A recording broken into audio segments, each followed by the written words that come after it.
Good evening, everybody. I'd like to call the January 21st, 2021 regular Des Moines City Council meeting to order, and I will lead us in the pledge tonight. I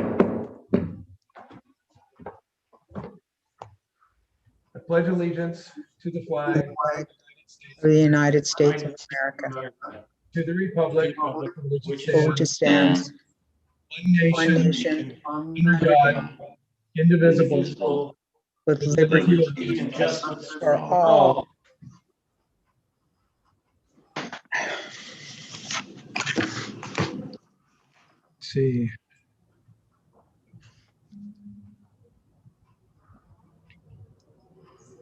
I believe I see all council members. So please let the record show that all council members are present. And is there any correspondence or written public comment? Yes, Mayor, we received correspondence from William Kennedy, Masonic Home, Chad Rawlinson, Municipal Fiber Broadband, Stephanie Hahn Wagner, Mayors for Guaranteed Income, Joanne Welty, Landmark on the Sound, AKA the Masonic Home at Zenith, and a nice thank you note from Joanne and many, many others that says, the EATS program was genius. You helped the whole community of restaurants, seniors, and veterans. Thank you for a socially conscious job well done. And that concludes correspondence, public comment written, and no one has signed to speak. Thank you. You know, I appreciate it when we get thank you notes like that. I have to give credit to our city manager, Michael Mathias, the EATS program. You listened, you are the one who put this in place, but you listened very carefully to all the council member inputs, and I think you did an outstanding job. And so I just want to say thank you, Michael. I've said it before, but I don't want to be shy with thank yous. So nice job. And I want to thank the person that wrote in to acknowledge that. And with that, this takes us forward to our administration report. And Michael Mathias, I'll turn it over to you. Thank you, Mayor. We have one item tonight to talk about, and it's homelessness. And I'll make a few comments, and then we'll have sort of a diversity of looks at it. It's a multidisciplinary issue in terms of municipal response. I was watching the documentary that was on Como about the soul of Seattle, and it sparked a lot of thoughts, but also it's such a current and difficult item to address. So I thought what we would do tonight is have a few presentations based on how we relate to homelessness. We're not presenting solutions. We're not at the moment looking for solutions, but this is the basis, I hope, of further council discussion about this item. I want to make the point that there's two parts to our response and any response to homelessness that's absolutely critical. And the first is that it's literally a regional, state, and federal issue, and needs to be addressed in a significant regional manner. And that individual municipalities like ourselves are really hamstrung relative to adequate resources to respond to homelessness on our own. So that was the reason we participated in the South King County Homeless and Affordable Housing Coalition, which we'll talk about. The other issue is that in addressing homelessness, you have to have a comprehensive approach. It has to be an approach that includes medical care, mental health support, addiction support, help with employment, help with childcare as necessary, help with hygiene, help with basic services, help with food. All of that has to be wrapped into a response that makes sense. And those are challenging issues. You also need access to the appropriate social services in whatever form those take. And one of the most difficult pieces is that, generally speaking, our police become the responders of last resort because there's no one else. And so what I'm going to do is ask the chief first to start in terms of our interface with the homeless. And then the chief's going to kind of diverge a little and give a brief summary of some crime statistics that are comparable to other cities as a precursor to a more complete and comprehensive update on police activities, which we'll do at a future council meeting. Then, fortunately, Judge Leone has joined us, and we asked her to speak about the court's interface with homelessness. And then Nicole's going to give us a summary of how the city relates relative to social services. And all of these are cooperative responses. I'd like to acknowledge Councilmember Buxton, Councilmember Banks for their participation on the South King County Homeless and Affordable Housing Coalition, which has been invaluable. And the other part of it is just going forward. I think you can see the need for cooperation, and we have, I'm not sure if the chief or Nicole will mention the grant we're receiving. The chief will.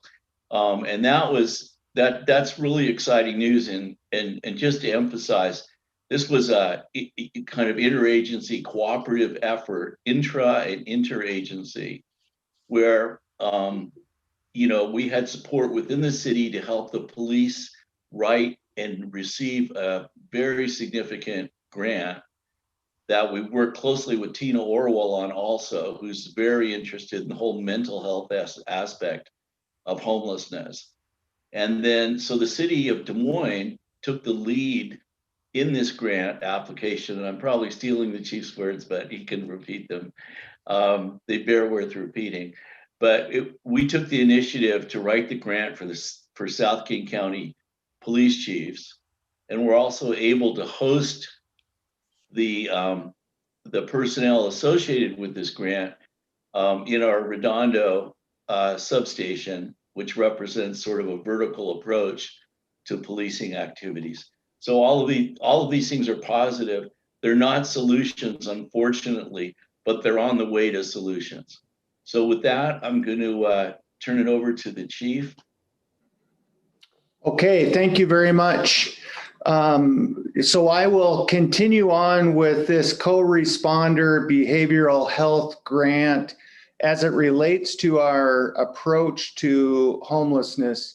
For probably the past 18 months, police chiefs in South King County, to include me, have been getting pressure from mayors and city managers about having a co-responder response to those in suffering from mental health issues, crisis, and often those that are homeless have behavioral health and addiction issues. We had an opportunity that came up through the state of Washington, administered by the Washington Association of Sheriffs and Police Chiefs, to offer a grant to help set up a co-responder grant program. So we talked about that at the police chiefs meeting, and basically no agencies in South King County had the resources to write and manage the grant. So I approached our city manager, Mr. Matthias, and asked if there's some way that our community could take the lead on this. And Michael was extremely supportive, and Nicole Nordholm and Rochelle Sems actually, I think, volunteered, but at least they did it. They stepped up, and they are the ones that brought all of the data together from the 9 jurisdictions in South King County, working together with King County Behavioral Health and Recovery Division, and that is to hire 3 mental health workers to co-respond with law enforcement in South King County to help deal with mental health issues, to include homelessness. So I think this is going to be a big step towards more effective interaction with the homeless. That's $250,000 for the start. That's for the next 6 months. And then we anticipate that we'll get another grant to fully fund that, or potentially even grow this for the next year after that. So we'll have 18 months, we believe, of solid seed to get us up and running on this program. Now, how do the police officers in the city of Des Moines respond to the homeless? And I think there's 2 words that are important that I like to say. We're responsible and respectful. My philosophy as the police chief is quality of life in our community, and we are going to do everything we can to keep our community safe and clean. And that means it's not okay to camp like you may see in other cities, or create problems. I know there's been some talk on social media about some various locations. We want to work with the people that are homeless. We offer them resources to Catholic Community Services, Valley Cities. We've got a couple of different options that we offer them. I will be very honest with you, 95+% of the time, they say no, and they don't accept the resources that we offer them. And because of that, we then take steps utilizing the laws that we have on the book, such as 72 hours on right-of-ways. They have to move along. If they're parked in a car, they have 24 hours to move along. We work with private property owners to encourage them to be responsible with their property, to not allow issues to occur on their location. So when you, and then we have Corey Batterman, and we look at code enforcement violations. So we try a multifaceted approach to address what is a significant regional problem or issue. So that flows into crime statistics for our community. And Bonnie, if you'll share my screen.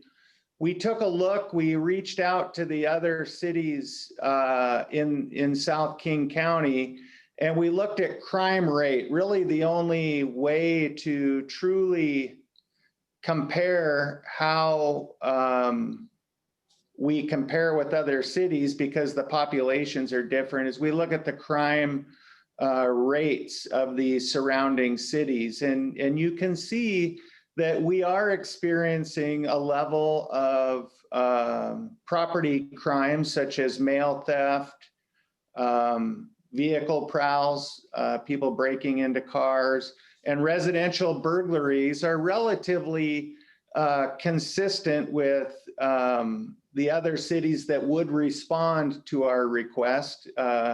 Tukwila, Renton, and Kent were the only 3 besides us that would provide this information.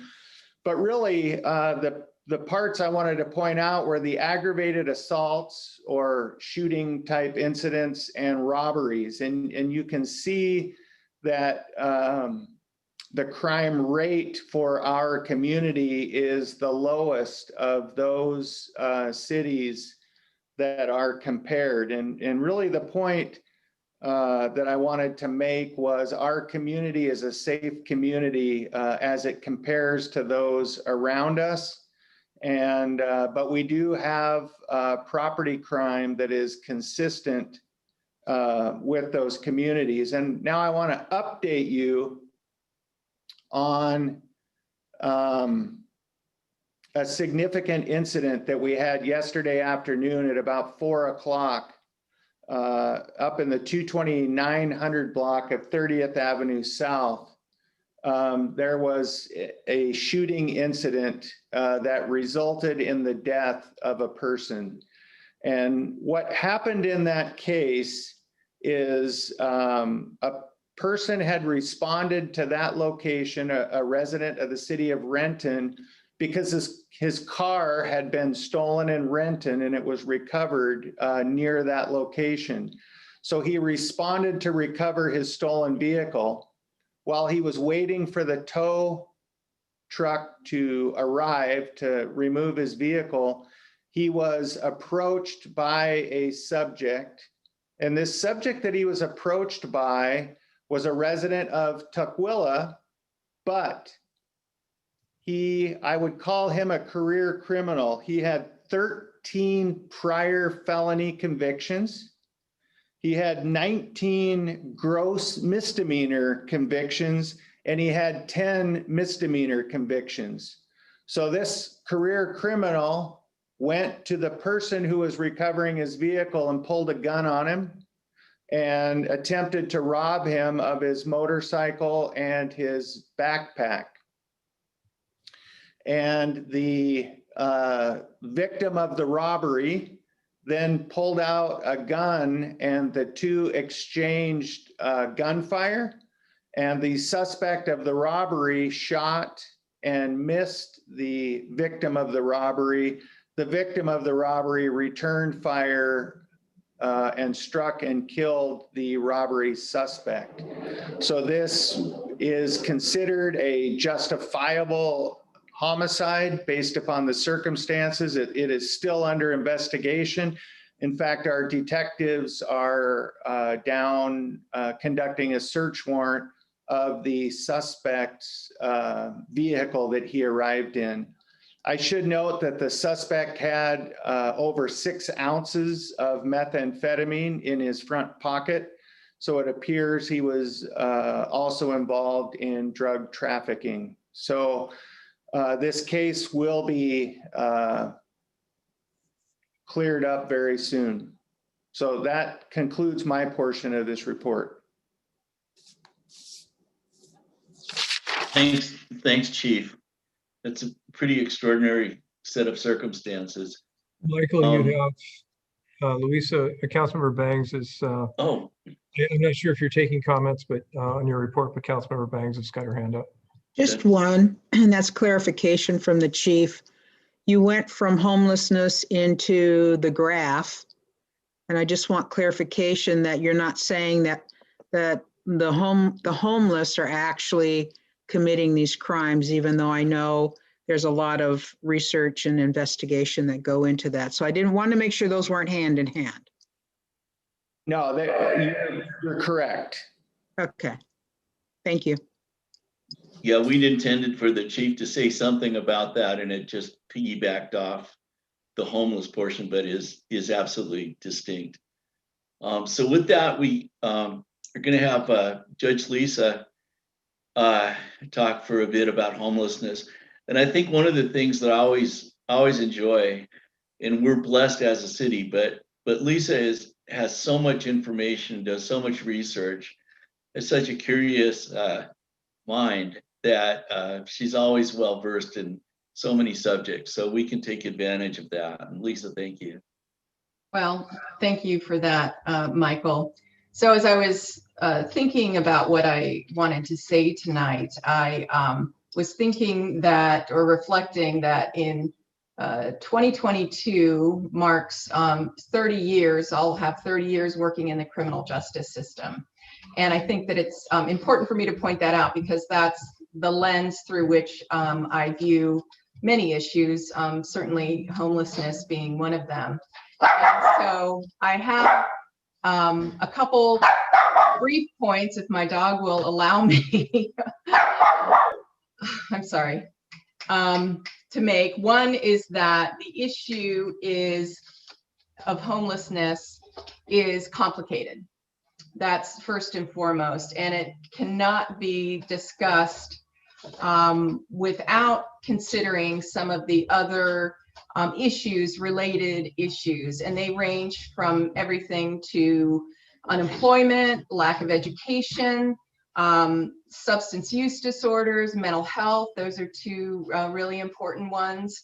So it's complicated, and there are many issues that converge around this issue. I'm not saying that I have the answer. I can tell you in my experience, I have many defendants who come to court that are experiencing homelessness for a wide number of reasons. Sometimes it's temporary due to unemployment. Other times it's chronic due to ongoing co-occurring disorders. And the unfortunate thing that I have seen is just not only a lack of resources. There are resources out there, but it just seems that the population that is in need of services is so great, and the agencies that are out there are so overwhelmed that it's very difficult sometimes to connect people to services. And in the context of what I do, if somebody is convicted of a crime, of course, there's a number of factors I look at in sentencing, including the underlying facts of the case, the defendant's history, and I try to carefully tailor my sentence to the needs of the defendant. But the important aspects to that, and I think that you've heard me talk about evidence-based sentencing strategies, and I think that the social science studies bear this out, is that I try to provide access to resources is one piece of it, but the other piece of it is accountability. So it doesn't help if I have a defendant who I think would benefit, for example, from mental health treatment, if I were to order them to do it and then just A, not see them again, or B, order them to do it knowing that they don't have the resources to pay for it, then that's kind of a non-starter. And I will say that that's one reason why I've worked really hard and closely along with Ms. Patrick to build and maintain, and I think, hope to grow our probation department, because Ms. Patrick is a key actor in the accountability piece by really assessing the needs of the defendants and informing my sentencing decisions. And then that way I can impose a sentence that is both realistic, but also provides that accountability piece. And so what does accountability look like in my court? Well, it may look like regular visits with probation.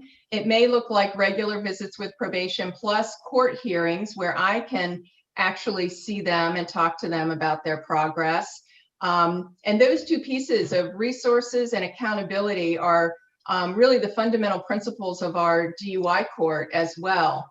So I agree with what, Ms. Bangs, the question that Councilmember Bangs was asking, that I think that there is a lot of, understandably so, certainly homelessness impacts the community, and I understand that. But as I said, it's a complicated issue, and there's only so much that the chief can do. There's only so much that the court system can do. It's a broad issue that requires a broad systemic response. And lastly, I do want to say that there are so many folks out there working for social service agencies that are kind of unsung heroes, because they work tirelessly, often at lower pay than they would make other places, and they are very dedicated to the population they serve. And on several occasions, I've seen case managers spend 2.5 hours in court just to be able to get up and stand next to a defendant and say, I'm working with Mr. So-and-so, and I just want you to know, Judge, that they're doing really well. So we are fortunate to have really good people who work in those agencies. We just, I think, need easier access and a more holistic approach, just wraparound services coupled with that accountability. And that's what I try to do in my court. So that's all I have to say. So thank you. And I apologize for my dog. Yeah, well, the dog's gonna get, 5 to 7 with time off, right? Anyways, thank you, Josh. I think that we're gonna have Nicole talk with us a little about the city response from the perspective of participation on the South King County homeless and affordable housing, and also some of the efforts that we make in terms of our social services funding.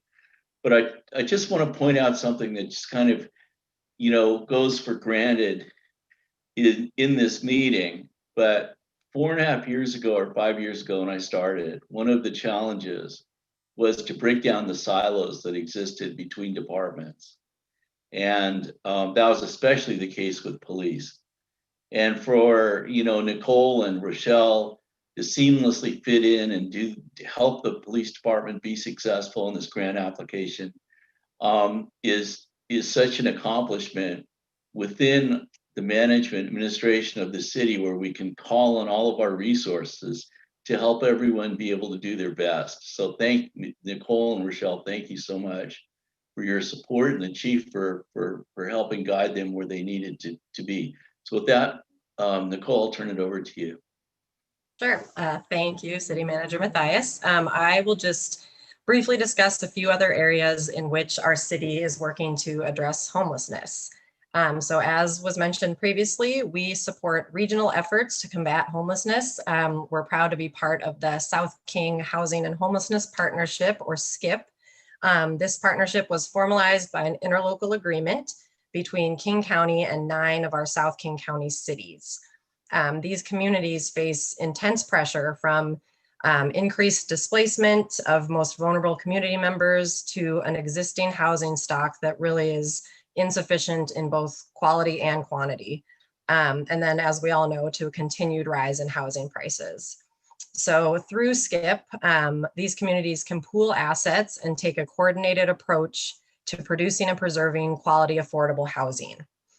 Another area that we contribute to is for human services. As you all just reviewed this past November, the city dedicates a yearly percentage of its budget. In 2021, that'll be approximately $175,000 to funding various local human service agencies. So as the judge mentioned as well, we fund mental health services, shelter and housing, food assistance programs, case management, and crisis agencies.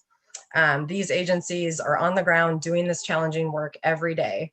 And really, it's becoming increasingly clear that, the homelessness problem being experienced will not end with just providing housing. It's just one step in many necessary to see lasting change. In addition, the city has a minor home repair program, which I'm sure a lot of you know about, which assists low-income residents with improvements that help them remain in their homes. The housing repair services focus on maintaining health and safety, and then also preserving the home in itself. And lastly, the city also plans for affordable housing through our comprehensive plan housing element, as well as through zoning. There's multiple affordable housing projects that either have recently been completed or are in progress currently. So with Waterview Crossing, Adriana, Seymour Family Housing, and soon to be completed Point by Vintage, there will be over 650 affordable housing units provided within the city of Des Moines. So as the city manager said, the chief and the judge, really this comprehensive approach to homelessness will be the solution, but it will require regional, state, federal initiatives, as well as our continued dedication to address it. Thank you. Thanks, Nicole. So council, this is what we had planned to share with you. We'll certainly take any questions, but as I said, this is much more complex and time-consuming relative seeking solutions, and we're certainly willing to work with council to try and enhance our response to homelessness. But at the same time, we wanted you to know where we're plugged in and things that are going on currently. So with that, Mayor, I'll turn it back to you. If there are questions, we'll try and take them. I see Tracy Buxton. And I'm sorry, Councilmember Bangs? Yes. Okay, so I'll start with Councilmember Buxton. Thank you, Mayor. I just want to say, Nicole, Chief, Lisa, Rochelle, and anybody else involved in this, you guys rock.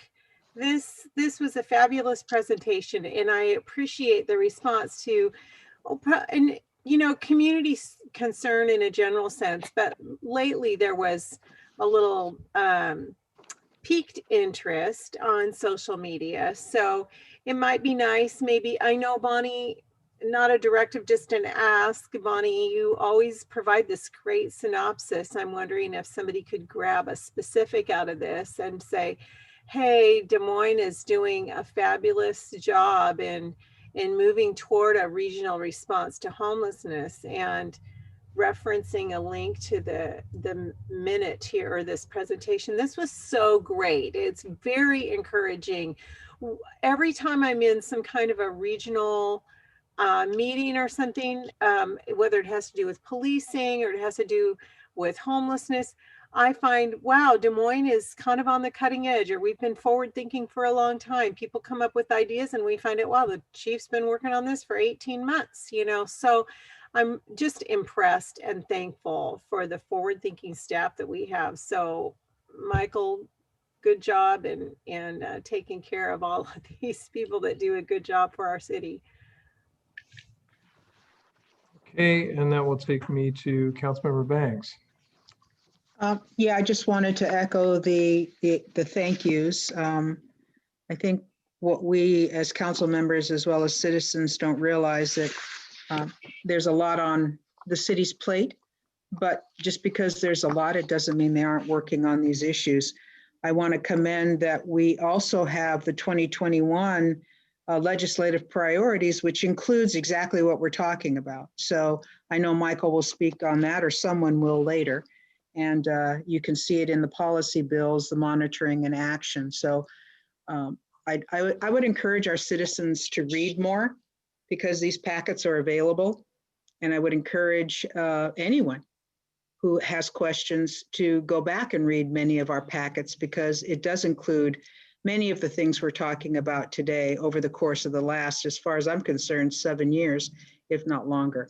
So it's important that we have our citizens looking up what's actually going on in our city by reading the packets. So really no question, just a thank you.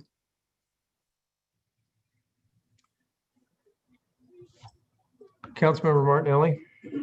Thank you. I have a couple ideas, and I'll share those with city administration and staff after the meeting. But I want to state that the idea that Chief Thomas mentioned about having mental health experts be co-responders, I think that's not only a good idea, I think that's the future of policing. And I'm really happy that we're trying to take a lead on that. Thank you. And Mayor, if I may, in Councilmember Martinelli, it's interesting because one of the strongest proponents of that approach has been Representative Orwell, and being able to work on that issue both regionally through legislation at the state level and then through trying to acquire resources, that's a strong coalition. Deputy Mayor Mahoney. Councilmember Martinelli, don't drop dead, but I couldn't have said it better. I agree, absolutely. This is much needed and very forward thinking. I have one question.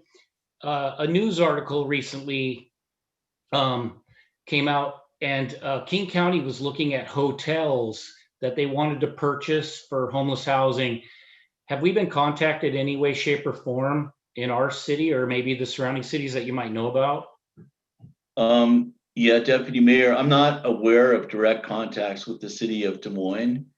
I think one of the things that raises concerns about that approach, and everybody wants to help the homeless get off the street, but I think from our view, that's one part of a larger answer. And that if those comprehensive services are not available within that facility, then there's still a huge amount lacking. And I think we all want to have the best possible view of homelessness and the victims of homelessness and the pain and sorrow that brings. But one comment that was made in that documentary I saw was a woman who'd been on the street for she'd been in jail 3 different times, and then went to UW and became a very successful student there because she just decided to change her life, which isn't always an option, just simply the belief of changing, but needing the resources to do it.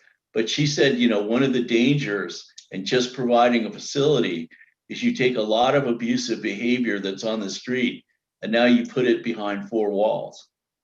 And so there's got to be a comprehensive approach as you go about that. And I think that's the concern that's been expressed by a number of mayors and others in South King County and elsewhere where that happened. I know that's what Renton's response was and Kent's response was. And fair enough that that's how they feel. So it's not a simple solution, but the answer to your question, the short answer is no, we've not been contacted. Thank you. Okay, so I saw Councilmember Harris's hand, and then following Councilmember Harris will be Councilmember Bangs for her second time. Thank you, Mayor. 2 very quick things. First of all, you know, it's worth noting that we spend 45, 46% of our budget on public safety, as do all, you know, similar cities, and less than 2% on human services. At some point, we're going to have to rebalance that equation at least a bit, because you can't public safety your way out of this. And I believe that long term, it will actually improve the public safety to put more resources towards the kinds of human services programs. They reduce crime, it's demonstrable. The other thing I would say is that we have to do something, and you know, it's not a budget item, but to reduce the stigma of homelessness. I have family members who have been in Section 8, and it was miserable 30 years ago, and it's a catastrophe now. Getting landlords involved in the program, and we need to do something to make it less stigmatic to be somebody who simply doesn't have the money for that first, last, and security deposit. That's it. Okay, Councilmember Bangs. I just wanted to comment that I got a little more information related to that, the money that was allocated for actually the King County Regional Homeless Group. And even though the proposal is to purchase properties and or buildings, it's not going to be something forced down each city's throat. It's going to be, once they reach out, and it's probably going to be to Skip as well, since we're included in that one. I'm not sure exactly how this information is getting out, but it will be something that is discussed at the table. And fortunately, we have Councilmember Buxton there, and we have Rochelle and Nicole and Susan. I mean, so we have the right people at the table. And once that happens, I'm sure we'll get more information. But it's not going to be something where they say, okay, Des Moines, you get, you know, this is just hypothetical, $1 million. So buy a building and put homeless people in it. It's not going to be like that. So that was just to do a little clarification for Deputy Mayor Mahoney. Can I add something to that quickly? So our Councilmember Bangs is correct. The South King Housing and Homelessness Partnership, we reached out to be involved. There's going to be monthly stakeholder meetings with King County just regarding this process. And there's many stipulations and a lot to kind of work through. So there's nothing definitive yet, but we will definitely be involved in the conversation and just where these hotels will be. Councilmember Buxton for her second time. And correct me if I'm wrong, Nicole, but in regard to specifically this year's activity with the Bill 1590, that allows this affordable housing tax, that money has to go into cities that are 60,000 and above. Now, that Correct. doesn't mean that the county can't create other programs from some other kind of resource, but this huge chunk that they're all talking about right now, our city would not qualify for that particular program. Is that true? Pretty sure Correct, that. yeah. Mayor, if there are no other questions, this is obviously part of a long-term conversation that hopefully could lead to some better ways to do what we do and resources to do that. And so with that, that concludes our administration report. Thank you. I appreciate that, Michael. And before I take us to the next item on the agenda, I just wanted to, there have been many thanks that have gone out, but in summary at the end, I mean, we've had City Manager Matthias, our Chief Ken Thomas, we've had our Judge Leone, we've had Jennifer Johnson, Nicole Nordholm, Rochelle Sims. I mean, a lot of people came together, and this is just the team that's here from Des Moines. And the truth of the matter is, had Des Moines not headed this up, it's the information I've received is that we may not have received this grant money for the 9 South King County jurisdictions that we're a part of. And I just want to thank, which again, it leads back to this regional solution again in this concept of team as I continue to talk about. But I just think that having the presence to make it the priority, recognizing how difficult this really is commendable. And I want to thank everybody I named and anybody who participated in the process that maybe I wasn't aware of your name.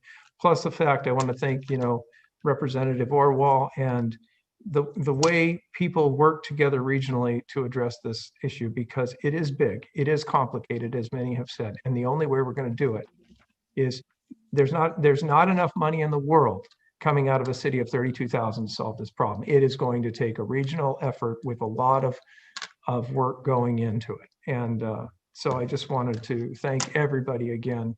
And I also want to thank Michael again for bringing this topic up between you and Ken. We all know it's a challenge, and a lot of people ask us about this.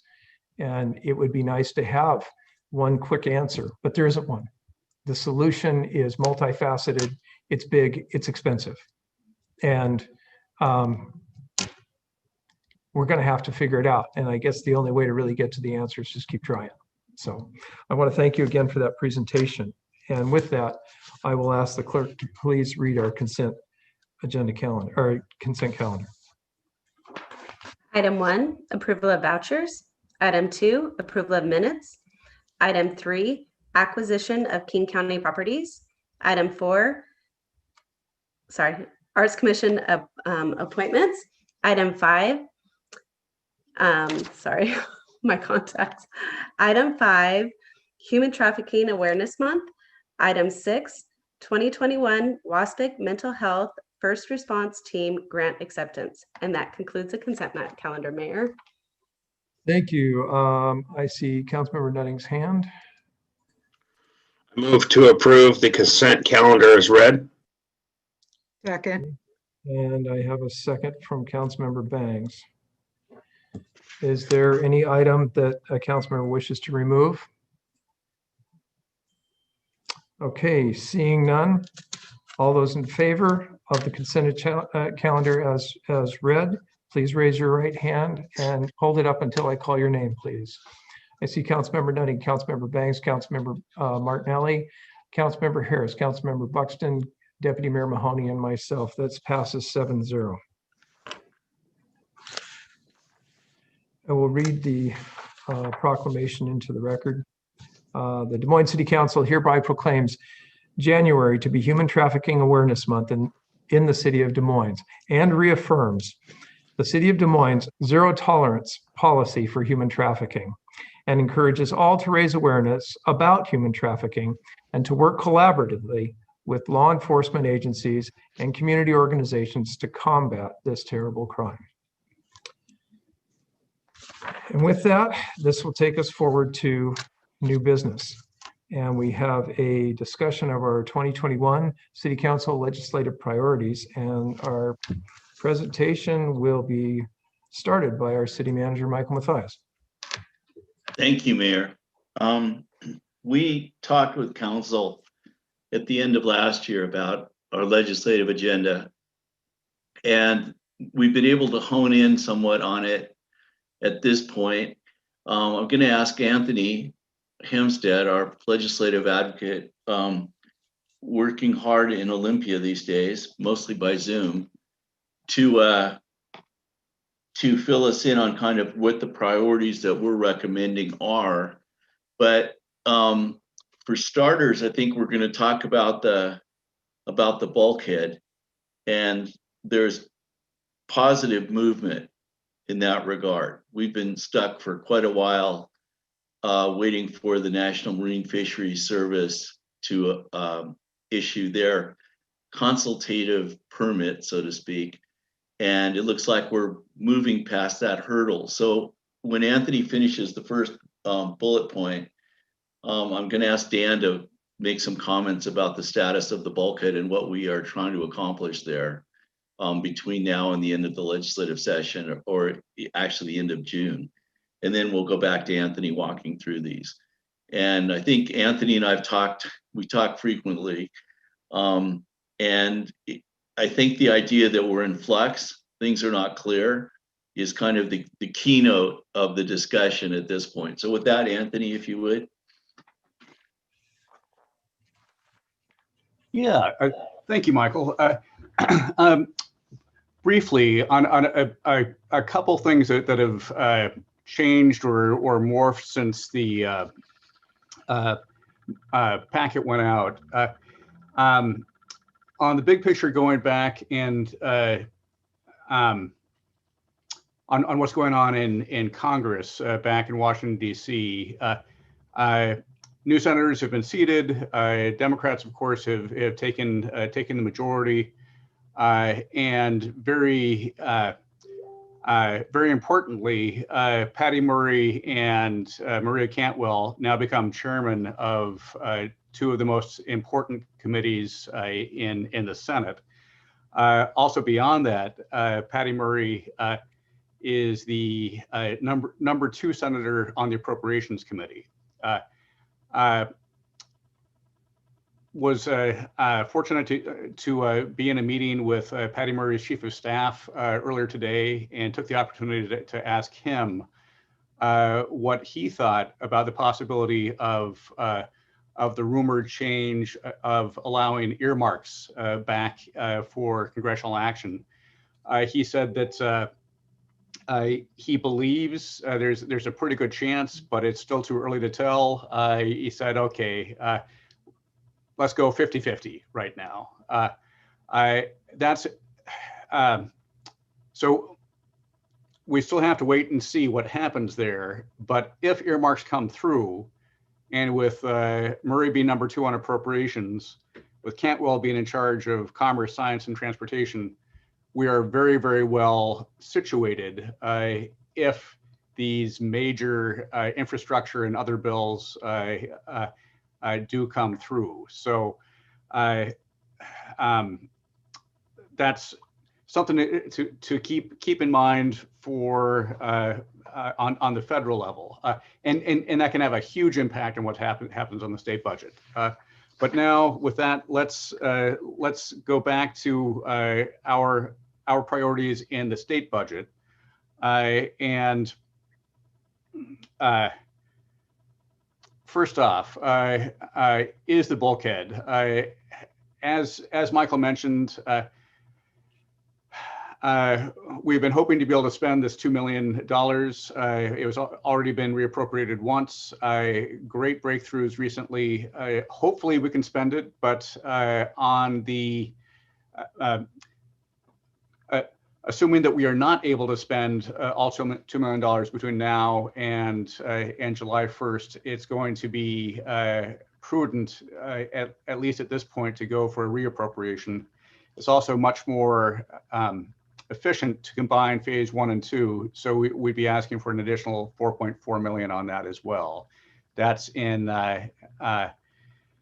all in the capital budget. Michael, should we keep on going through or go back and focus now in more detail on the bulkhead? Sure, thank you. I think maybe this is a good time for Dan to kind of fill us in on some of the dynamic of what's going on with the bulkhead, and then we can pick up the other allocations. Good evening, Council, Mayor. As Michael mentioned and as Anthony alluded to, we've made some really good progress here in the recent days with our permitting process. And at this point, it looks like we have the permit from the Corps. NIMS was an advisory to that permit. And so that is a huge hurdle. We've been fighting that and working on that for a long, long time. And so that is great news. So what we plan to do is to get into some of this in a little bit more detail on February 4th. Andrew will come and give a presentation to the council. We need to make sure you guys are aware of all the ramifications of that permit and make sure you're on board with the direction we're going at this point. And so we'll get into more detail on the 4th at that point. But we have been working in this last week to find ways to expedite the expenditure of the $2 million. We're hoping to get out to bid somewhere in the April, early May timeframe. So there's a chance that we may be able to get this $2 million spent and won't need to have it reappropriated. But that is a little bit of a long shot. So our top priority is, yes, if we have to get the reappropriation, we don't want to lose this money. My understanding, Anthony, is that this is something that we work with the Department of Commerce administratively, and then they would do the heavy lifting in Olympia to get that reappropriation accomplished. Is that accurate? You're correct that we would need sign off on by Commerce, but it is a legislative action though, and so it does have to pass through the normal budgetary process as well. So it will be it will be part of the next overall budget, and it'll be listed out there as well because it will be a new expenditure for the coming year. So it would be nice if it was all administrative, but unfortunately it's not. So our goal, and really have to give Andrew all the credit for this, and you guys can do that on the 4th when he comes to present. But he's been really pushing hard to get Commerce to accept some of the mitigation work and the engineering and the permitting work that has gone into that as part of that $2 million.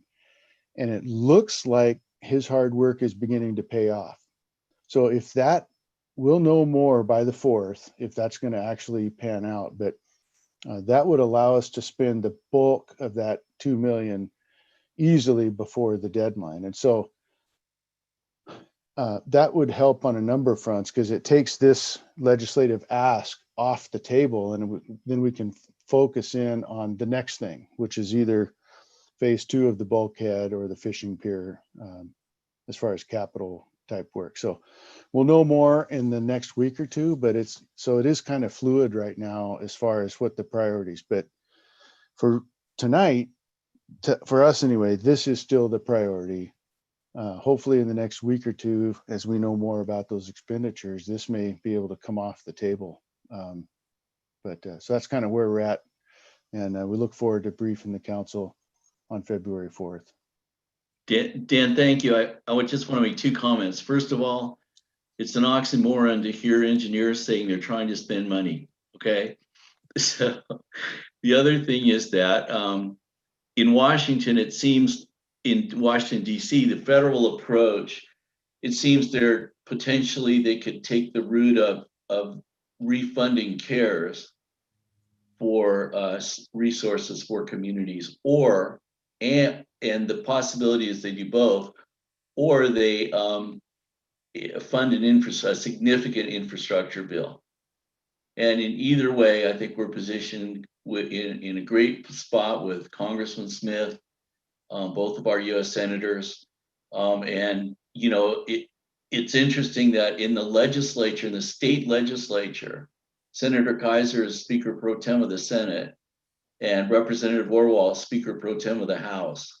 So, and Mia Gregerson is Chair of Appropriations in the legislature. So there's some very powerful ability within the 33rd district to help our city, along with potential federal support. But the only problem with that, and Anthony can talk more about it, but the only problem is we don't know which path will get taken and in what manner that money could come to the state of Washington or to Des Moines. So those are question marks. So the idea is that probably in all likelihood going to happen. Question is how it happens and when, and amounts are all things we don't know right now. So Anthony, with that, could you pick up, please? Yes. And Gregerson is Vice Chair of Appropriations, not Chairman. On committees, in general, as Michael was saying, we are very well placed between the 30th and 33rd and 30th districts with some very powerful legislators. Unfortunately, we don't have anyone on capital budget this year. We had Michael Pellicciati was on last year, and he was very, very helpful in championing our requests last year. It isn't fatal by any means. As Michael mentioned, we do have very well-placed legislators, but that's a workaround that we'll have to be doing in the months ahead here. Our second ask is also a capital budget request. That's a follow-up from the planning dollars that we got last year from the legislature for the Redondo Fishing Pier replacement. That project has been done. It is now, the scoping was done between the appropriation last year and now. And it came back with us needing about $2 million just for the fishing pier itself on that reconstruction. And so we're proposing that be our another priority for seeking funding for this year. Going on, also improving air quality has been a continual, very high priority for the city of Des Moines. Some good policy was put forth last year, but more baseline monitoring is needed, both outdoors around the community, maybe with a mobile unit, and in schools. So a couple different projects there. Again, there's been great leadership from the community. I should recognize J.C. Harris in his role as a community activist, not a counselor, has been a real leader in this. So that's appreciated. But we'll be seeking funding for improving air quality as well. These would be budget provisos as well. So just simple line items in the budget. Moving on to the transportation budget, we're looking for $3.5 million to finish up the complete the funding package that's currently available for the Barnes Creek Trail South segment. Now, transportation is going to be an extremely active area this session. Both the House and the Senate are working on transportation bills with very considerable revenue packages. Definitely the best time to try to get a new project in is when more dollars are coming into transportation overall. These dollars, additional influx of money in transportation is needed in that there is currently about a $750 million shortfall in current transportation revenues for doing what is currently already been agreed to. As some of you have seen, the governor has put a hold on a variety of important transportation projects that have already been approved, and he's put a hold on those because of the budget shortfall. This is also somewhat of a legislative tactical move in that it's helpful to take hostages when you're attempting to get things passed. I would really see that halt of approved projects as hostage taking, and that will improve their leverage for getting a new package to go forward. But I do expect those things that are frozen to become unfrozen, and I expect probably a fairly robust new project list to be available in the transportation budget. And so hopefully this becomes a reasonable ask, and we can at least get a portion of this funding. And we are reasonably well placed with legislators on the Transportation Committee as well. Of course, there's always a wide variety of different policy bills that will impact Des Moines in a variety of ways. Councilwoman Bangs already mentioned the active homelessness bills and affordable housing. Also, the tax increment financing could be very helpful for a couple of future projects in Des Moines. I know City Manager Matthias has actively used tax increment financing in other states. It is not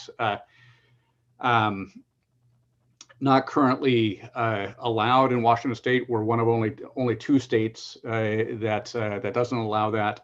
But it would be a very helpful tool in the toolkit if that gets passed. That bill was heard. A new bill allowing that was heard this morning, and it seemed to go very well in the Senate. Other miscellaneous items. For those of you who are interested, you might want to put on your calendar. February 10th and 11th, the Association of Washington Cities will hold their annual city days or city action days. Of course, this session it's all virtual, so you don't have to come to Olympia. The city action days will be from your computer. But that's also an opportunity that we can set up some meetings for a city delegation if you are interested in doing so. With that, any questions or discussions or other issues that, Michael, I'm sorry. Just quickly, Anthony, just a point of clarification. The $800,000 as a continuation, I believe that's a continuation of the UW study. And that's not 800,000 that the city's asking for. That's 800,000 that we're supporting be spent on that process. Yes. And so as a precursor, just to note, at one point the mayor and I received a call from Representative Orwell looking for support from local cities to help finance that money, like to do some of the scoping and so forth. And so we put forth our money, and then 3 other cities followed suit. So that brought up about $50,000 for that activity. So now this is the follow-up to actually do phase 2 of what came out of that ultrafine particle, if I'm correct, from UW. So anyway, just to know, all the other things are things that we're asking for as a city. In this instance, we're helping support an authorization of money for that purpose, but that money would primarily go to UW, I believe. Yes, those funds are more regional funds. You're correct. That money wouldn't come to the city. All the other requests for funding would be Right. for city projects. Right, thanks. That's a regional for airport area communities. So you're correct.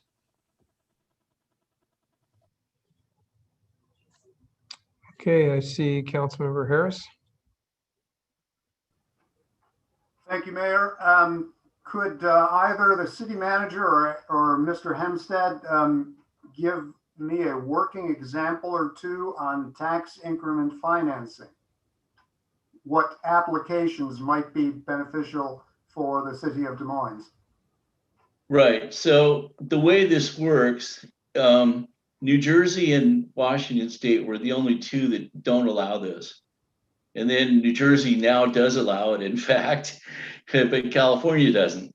So it moves around a little. But the idea is that you take a portion of property tax and you reinvest it in a specific area in a city.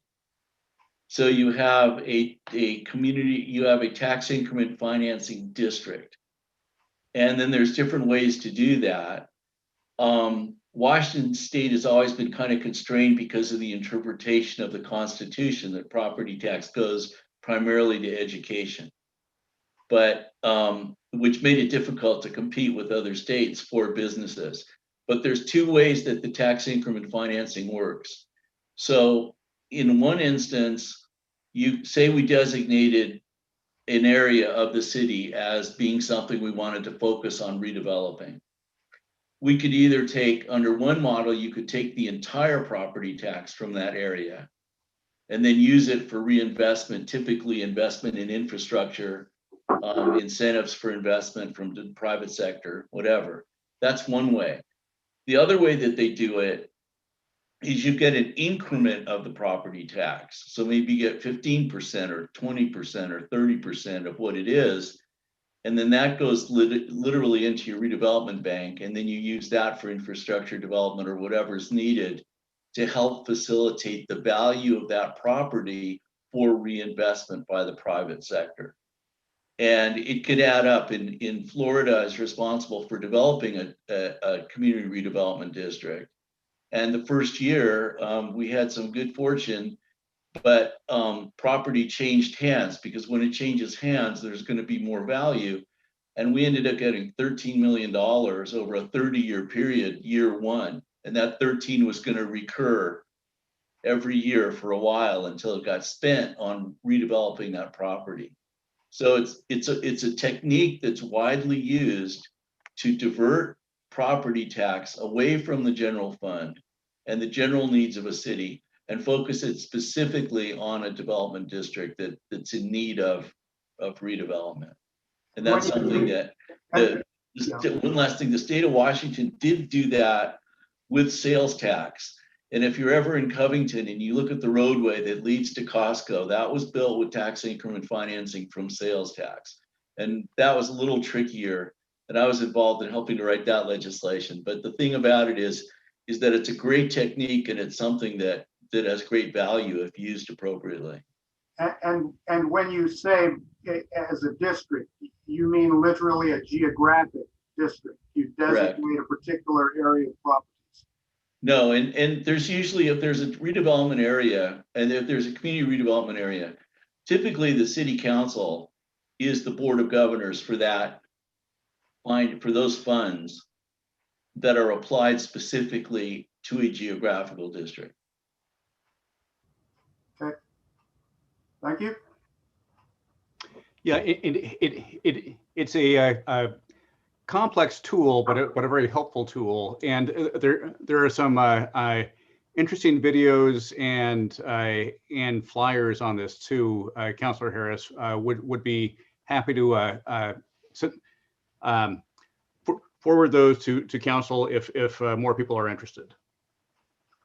And actually, Anthony, if they're easy, you just have to forward them to our city clerk, Bonnie, and she can make sure the council gets it. Okay.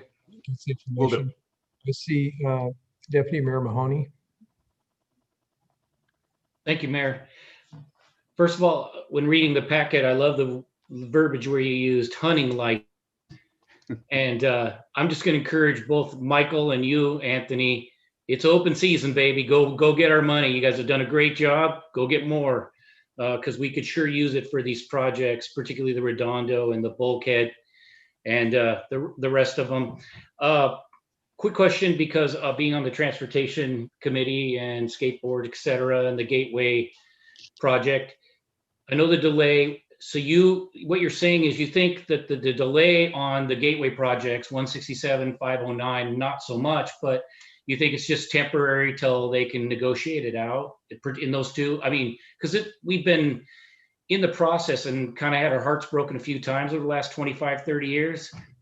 Is that the take I'm getting from what you said?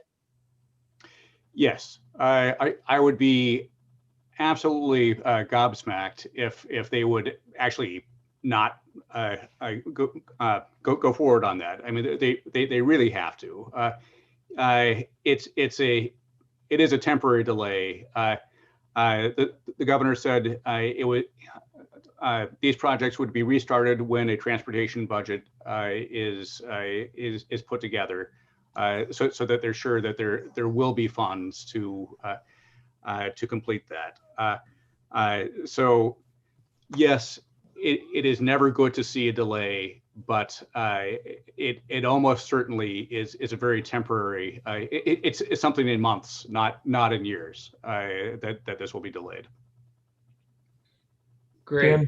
Dan Brewer, I think. I'm sorry, Deputy Mayor, I didn't realize you weren't done, but I think Dan has a comment he would like to interject, so then I'll go back to you. Go ahead, Dan. Yeah, I think, Anthony, I think it goes without saying that our assumption in preparing these priorities was that the Puget Sound Gateway project would be funded and would continue. If you sniff anything that's hinting that 509 would be delayed or defunded in some way, that would become something we would want to engage in immediately. Okay, so I'm back to Deputy Mayor Mahoney, and then I see Councilmember Harris's hand for the second time. Dan took the words out of my mouth. Thank you. Really? Okay, Council, that's a first. Nice job. Nice job, Dan. Sorry, caught me by surprise. Councilmember Harris. So I just real quick, I wanted to circle back to the bulkhead. The number in there is 4.4 million for the phase 2. That's a very specific number. Can you comment and what is that comprised? Is that, in other words, does 2 million get us to 30% and 4.4 gets us to 63%? So Dan, I'm thrilled to see Brandon and Andrew on here. We can talk about it February 4th. Let me recommend that that's an answer. There's an answer to that question relative to phasing, but I think that's something we could go into in more depth on the 4th of February. Very well, thank you. Okay, are there any other questions? So seeing none, there is a motion. I'll make it. I move to approve the 2021 City Council legislative priorities as presented. Second. Let's see. Okay, motion was made by myself, seconded by Deputy Mayor Mahoney. Any further discussion? Seeing none, all those in favor, please raise your hand until I call your name. Councilmember Banks, Councilmember Nutting, Councilmember Martinelli, Councilmember Harris, Councilmember Buxton, Deputy Mayor Mahoney, and myself. That passes 7-0. Okay.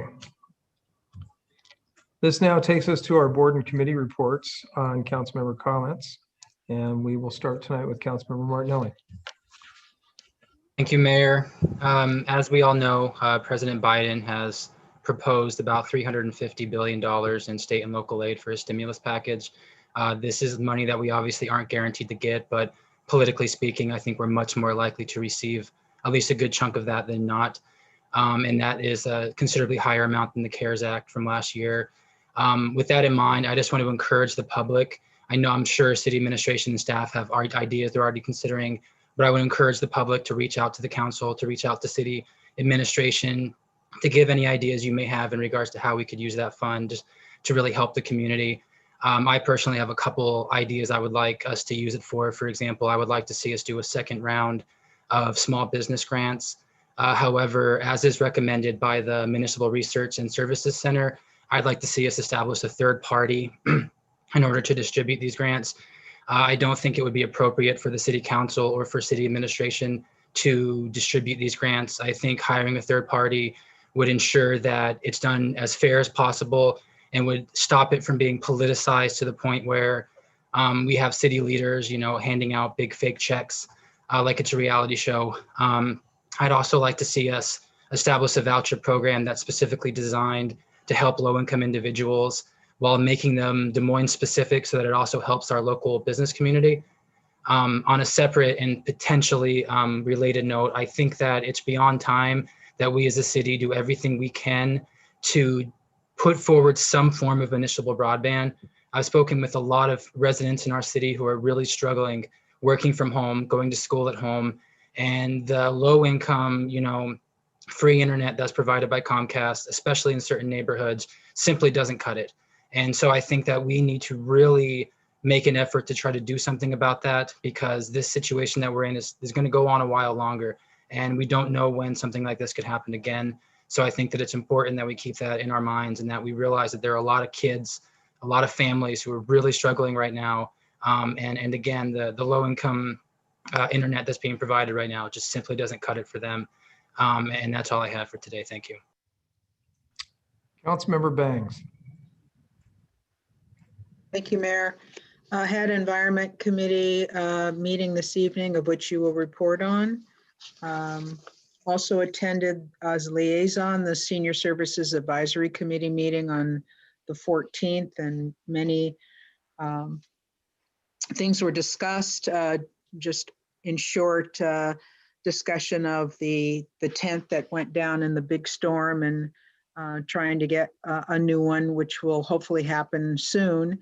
And there were 100 a day lunches served over this past, oh gosh, I'm not sure if it was past anything, but it's been about 100 a day.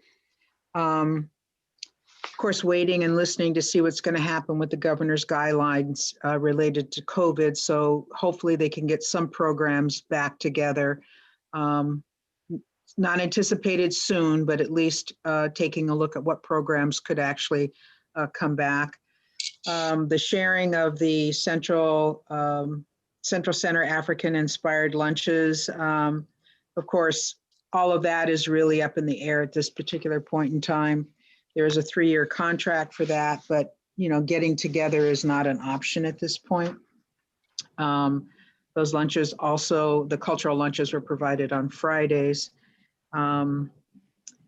Update was given by our emergency manager, Shannon Kirchberg, which was really good. She provided a phased in calendar for vaccines. There's also a 211 number people can call to get an update on vaccine information. Let's see. Of course, going forward, the concern now is to make sure we get the floor at the senior center or activity center replaced, and of course, not Rochelle, but oh my goodness, everyone's working to get that look at grants to get that floor replaced. That would be Nicole and hopefully Susan. So working with Public Works. And then we had the meeting for the Arts Commission. And as you know, we had 2 apply, and you approved Joshua Wainscott, and I was able to hear what his interests were, and we're excited about having him on board. So that'll give us 3 members. Hopefully we can get more later, but we talked about SR3 update and the fences moving forward. Ashley's working with Finance, Legal, and Susan related to that funding. Alex Cunningham is on board as a new applicant, a new commissioner. Art on Poverty Bay, requesting artists, getting the artist stipends issued. And then again, working on the virtual music session update. Excited about getting some of the utility box wraps moving. Ashley's working on connecting with artists to begin the agreement and program format for the Midway Park Public Art. And then again, we're constantly working on the summer concerts. So I want to thank all who gave reports today, and excited about what's going on with the city in general, but to Council Member Martinelli's point, yeah, hopefully we can do a lot in the city, providing we get the money to do that. And there are a number of issues that we know are in need of funding. And so totally 100% supportive of those, providing we can get the funding. And that concludes my report. Thank you. Councilmember Nutting. No remarks tonight, Mayor. Thank you. Thank you. Councilmember Harris. Thank you, Mayor. I had a quick meeting with Representatives Orwell and Senator Kaiser today about the air quality monitors. I just wanted to compliment, regardless of one's politics, residents here need to recognize just how effective our state legislative team is.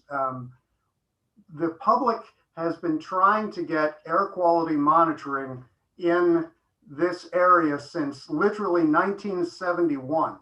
And it's just ridiculous that you don't have numbers every year regarding the emissions coming from the airport. And it looks like they're going to be able to get that done. And they and Congressman Smith, everyone should provide some gratitude. I want to compliment the staff on the EATS program was a total hit.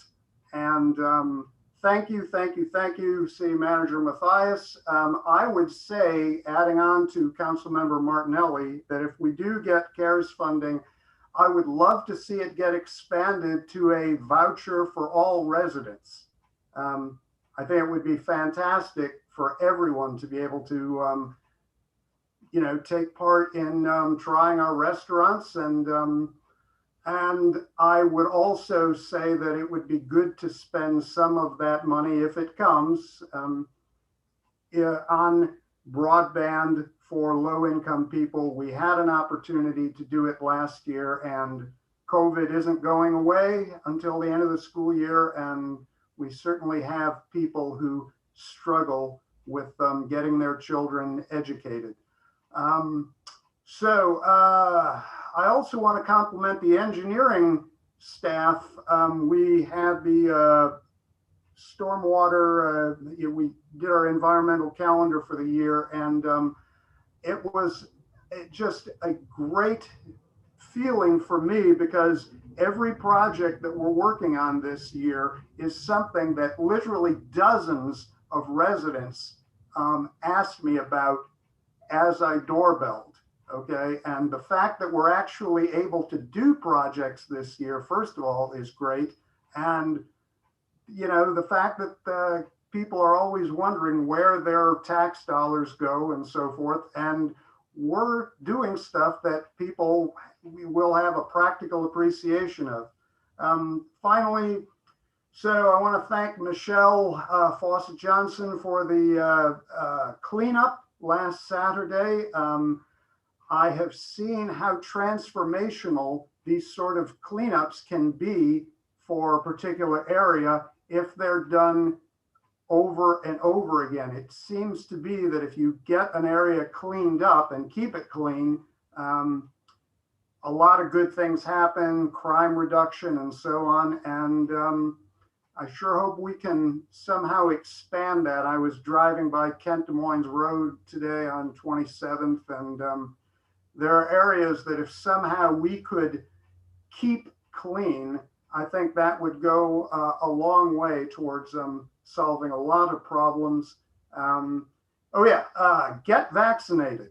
I am concerned that this is not something that is going to happen magically on its own. I think it's going to be a bit like masks, where we're going to have to encourage our neighbors to actually get vaccinated to get up to that 70%. So if you get vaccinated, that's great, but also encourage your neighbor to do so who may be on the fence. That's it. Thank you. Councilmember Buxton. Thank you, Mayor.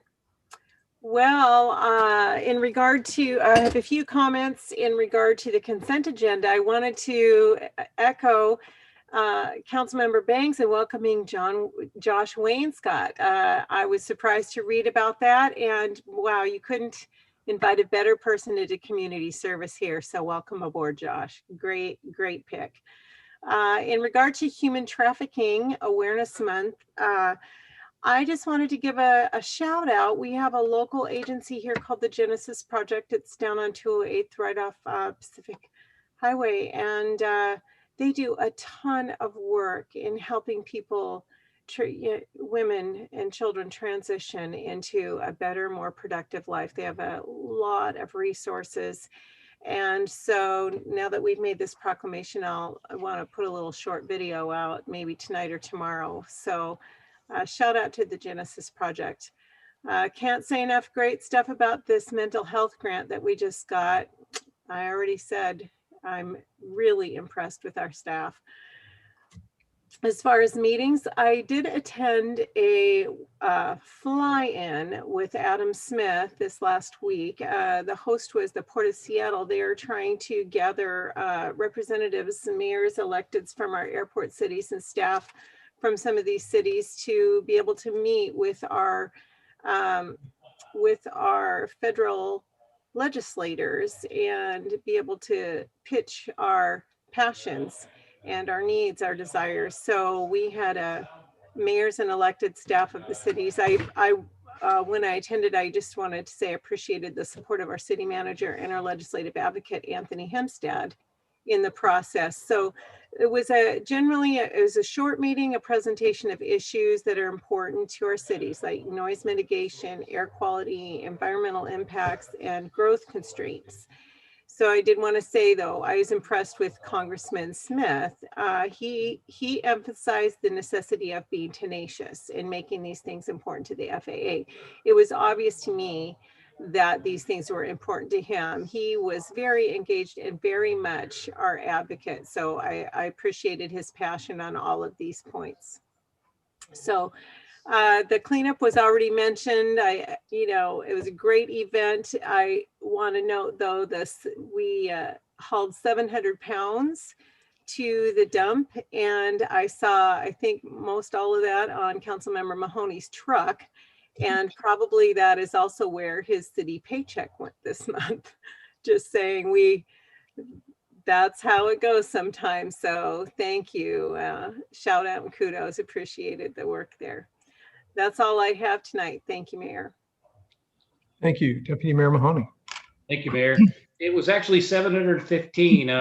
Somebody left a bag on 227th. They had to go pick up later and dispose of. But no, it was very successful. And Councilmember Harris, just so you know, I've been coordinating with Michelle, with the city, Michael and Bonnie in particular, for a future event that's probably going to be on Pack Highway between 216th and K Highway. And then they're helping me coordinate with ecology and so forth. There isn't a date set, but obviously we had 45 or 50 attendees, I think, to this cleanup and a list of 80. So that's promising. People want to do something, and that's exciting. As far as some comments by the GROWS program, I thought it was fairly assessed. I know that everybody who asked for the money they asked for got it, and I think it was well done. So I'll compliment you, Michael. And that's the one thing about your other point, Councilmember Harris, about getting things done. I can't reiterate about what fiscal responsibility is about. We have done that, and that's what's put us in a position to get these projects done. We've been meandering for years before this staff came in, and almost like living paycheck to paycheck. And now we've been responsible, and that is really the basis of why we're getting done what we get done. Couple things. Obviously I chaired the transportation committee. Pretty uneventful for the most part. We had some good discussion, but we discussed and approved the work plan and went over some of the CIP updates that were covered today. The last one is for this year, I'm going to wear purple. Purple is a color that blends. When you take red, white, and blue, you get purple. When you take parties and you mix them together, you get purple, and you get community and you get purple, right? So I want unity and community. And so I'm going to be wearing purple for the remainder of this year at every city council meeting to honor that. I want to build community rather than tear it down. I want to celebrate our differences rather than point them out. Thank you. Thank you. Okay, tonight we also had the Environment Committee agenda, and you've already heard some about it. We passed our work plan for 2021, and it is exciting. There are some key projects. You know, it's funny because I say it's exciting. A lot of folks would look at this and go, "You're replacing pipes. You're dealing with groundwater." Some people might not find the excitement in that, but I guess that's why we serve with the city. But we'll have 4 key projects running this year, and I'm just delighted the staff has done an outstanding job on that. And then I want to respond to a comment earlier about broadband. I understand the desire to want to put in a broadband. You know, I've been in IT my entire career. With 5G coming in and having to compete with the likes of not just Comcast, but T-Mobile and Verizon and so forth, you know, I think what people are sometimes missing is the fact that not only is the infrastructure very expensive, and by the time you get it up and running, then you have to have people to manage it. And these people generally earn 6-figure salaries or more. And it's a very expensive proposition. We have a city with about 12,000 households, and not all of them are going to get on the local broadband. And so if you can't generate the funds to sustain it and to have it perform with excellence, then you run into problems like Tacoma has, and there are lawsuits pending over the Tacoma project. So I have to say that I understand the passion, but I am not sure that a city of our size can take that on, and that's just my opinion. So at this point, that takes us to the end of our meeting. I will make the motion to adjourn. Is there, I see Councilmember Nutting. So moved. And we have a second. All those in favor of adjourn, please raise your hand until I call your name. I see Councilmember Martinelli, Nutting, Councilmember Bangs, Councilmember Harris, Councilmember Buxton, Deputy Mayor Mahoney, and myself. So that takes us to the end of our meeting. Our next meeting will be February 4th, 2021. And I hope everybody is well. We are adjourned.